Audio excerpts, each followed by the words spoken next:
A white chamois, severely injured and covered in branchlet insects and larvae, lies helpless on the snow-covered terrain. Its fur is matted with the parasitic creatures, causing visible pain and distress.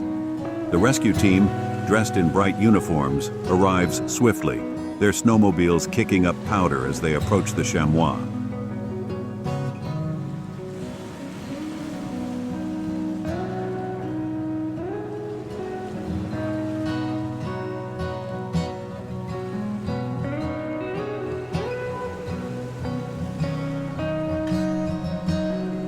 The team assesses the situation, gently extracting the insects from the animal's skin with precision tools, their actions calm but urgent.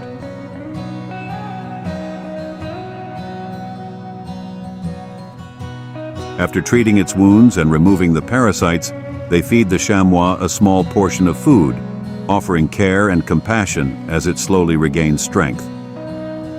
With the animal showing signs of recovery, the team prepares to leave, knowing their work is done and the chamois can now return to its natural habitat. Despite the harsh conditions, the rescue mission is a success, with the animal safe and free from the torment of the branchlet insects and larvae.